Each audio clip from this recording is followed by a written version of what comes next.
Hi, welcome to my presentation on GitHub, a third-party hosting service for Git. As you, my developer friends, might have already known, GitHub is a place that many employers look at to assess your technical skills. In being an active GitHub user, you make it easy for potential employers to see your competency in Git, programming, and writing technical documentation. So before talking about GitHub, let's take a minute to examine what Git is. Git is what's called a version control or source control system. In essence, it's a system that records changes to a file or a set of files over time so that you can recall specific version later. So with Git, you can document the history of your project. For instance, you can save checkpoints, which are called commits, and leave notes about what have happened at each of these different commits. The best part is another feature called branching, which lets you create alternate version of your code. A branch is a copy of your project that you can work on with or without changing the original. You can then synchronize branches, which is called merging, or go back and forth in between them. These two functions thus make it super easy for a team to work together on the same project.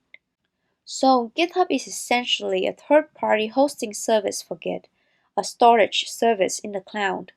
But beyond Git, this platform also provides tools for user management and allows us to share code to a wider community. It was launched in 2008 and now currently owned by Microsoft. In fact, GitHub is currently the most popular version control hosting service for both personal and professional use, according to the 2022 developer survey from Stack Overflow. And although GitHub has tons of features, there's really only a few things that you need to know. First, you need to know how to set up a remote, and to do this, you need to create a repository on GitHub and tie a local repo to the remote one. Next, you need to learn how to push changes to add your local files to the remote repo. And then finally, you need to learn how to fetch any changes that have happened in the repo and pull those changes onto your local machine. So now let's look at the demo.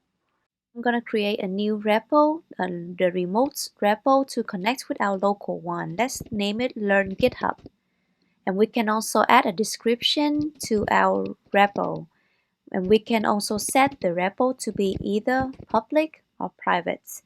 Another function is to initialize this repo with a README file or git ignore, but we already have those files in our local folder. So let's create the repo. I'm gonna get the link from the manual to copy it to the terminal in Visual Studio Code to connect our remote repo to the local one using this command git remote add origin with the link, and then we use git push -- all to push all of our content onto the cloud. Now hit refresh and you can see all our data is up in GitHub. And here you can see like the branches that I made for this repo. Here are the branches. Lastly, let's look at how we can learn how to pull a request. I'm at the main page and I'm gonna edit the title of this main page index.html to responsive web page. So this is this could be any change in the project too, but this is I'm just showing you guys how the pull request work. So we can either commit it directly to the branch or create a pull request. I'm gonna rename the request to title change and we hit propose.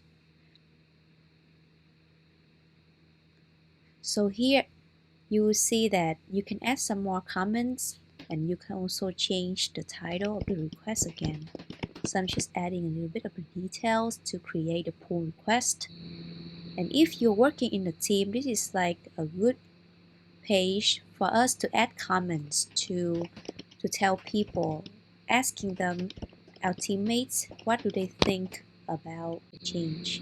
After the change has been reviewed either by ourselves, our team lead, we can merge that change. And that's how you successfully create a pull request. Super easy. So thank you so much for attending and listening to my presentation.